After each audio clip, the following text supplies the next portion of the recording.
Video ini hanya untuk mereka yang punya logika. Bagi yang tidak punya logika, skip aja. PDIP tampaknya punya persoalan serius dalam hal etika politik. Baru saja kita mendengar ada anggota DPR PDIP yang kini terpaksa harus meninggalkan kursinya.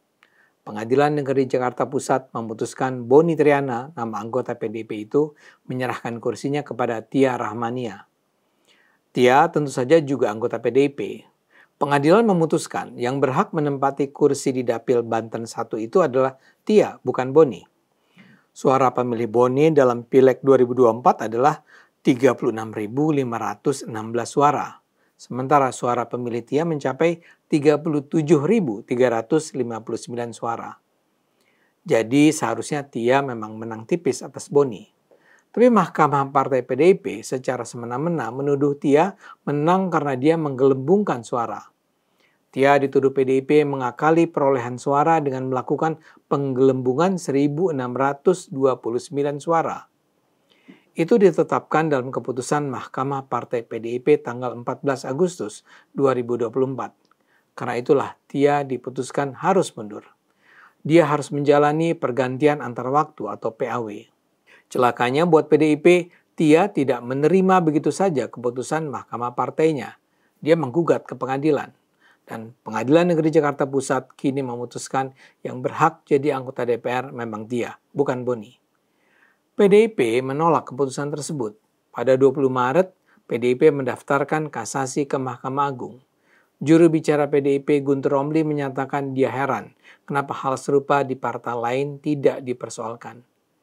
PAW di parpol-parpol lain aman-aman saja karena alasan pemberhentian. Kok PDI Perjuangan yang diobok-obok? Ini ada apa? Tanya Guntur. Tia sendiri bersyukur dengan putusan ini. Ia merasa nama baiknya telah dibersihkan. Kebenaran pasti akan menang, ujarnya kepada wartawan. Apa yang dilakukan PDIP ini jelas memalukan. Pembatalan keanggotaan legislatif memang dapat dilakukan, tapi harus atas dasar alasan yang dapat diterima. Setidaknya ada 4 alasan pergantian antar waktu. Pertama, jika caleg itu menduduki posisi eksekutif.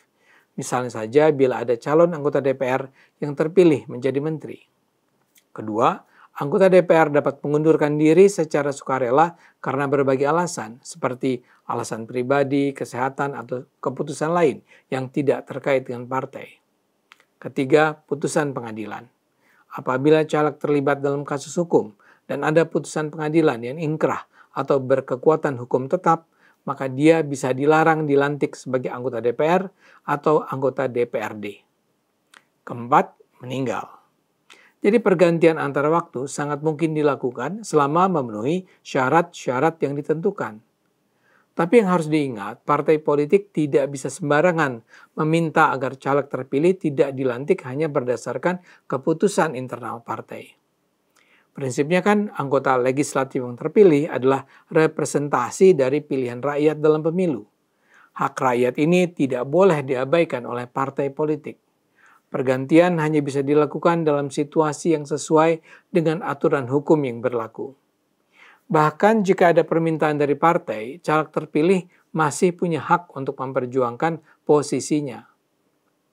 Meski begitu, partai memang memiliki kewenangan mendisiplinkan kadernya. Misalnya, jika ada pelanggaran disiplin partai yang sangat serius, partai dapat memberikan sanksi. Tetapi untuk mengganti atau meminta agar caleg terpilih tidak dilantik, harus ada alasan yang sah sesuai dengan undang-undang seperti tadi.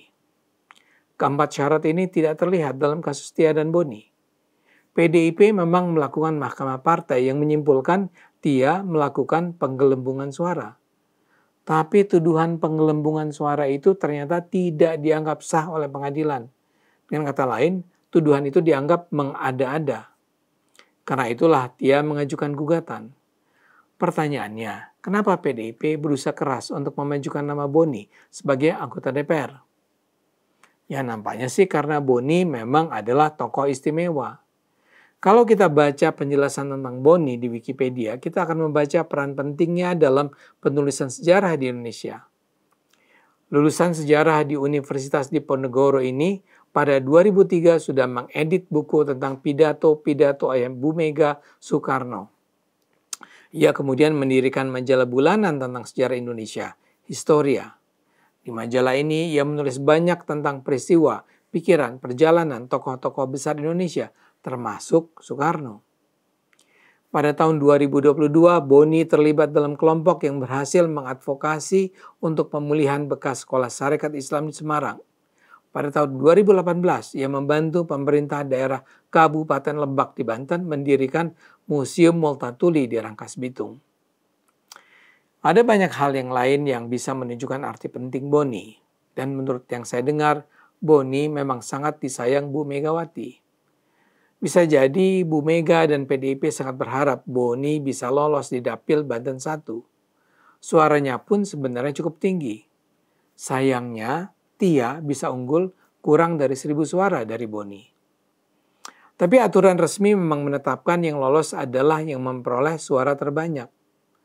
Tentu bisa disayangkan, namun kenyataannya Boni memang kalah. Saya tidak tahu apakah PDIP sudah pernah minta pada Tia untuk mengalah pada Boni.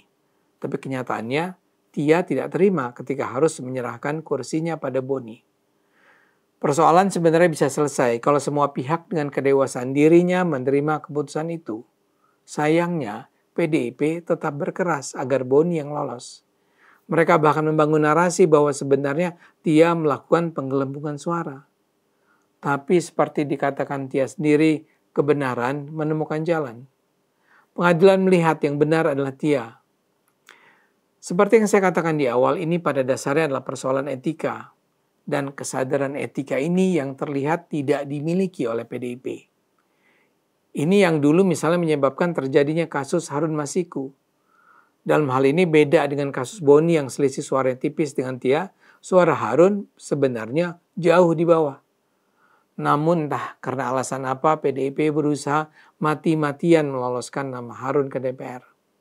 Bahkan ada uang 1 miliar rupiah disediakan untuk menyuap KPU agar meloloskan Harun.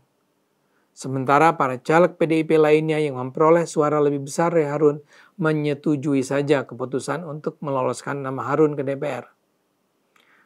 Yang merintangi manuver PDIP adalah aksi KPK. Melakukan operasi tangkap tangan saat uang suap itu disampaikan ke KPU.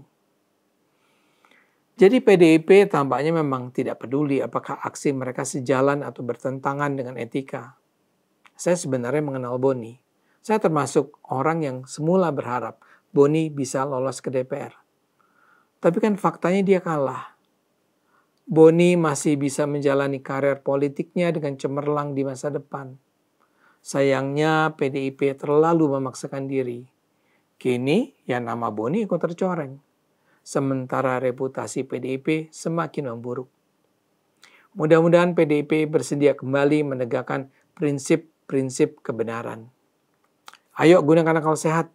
Karena hanya kalau kita menggunakan akal sehat, Indonesia akan selamat.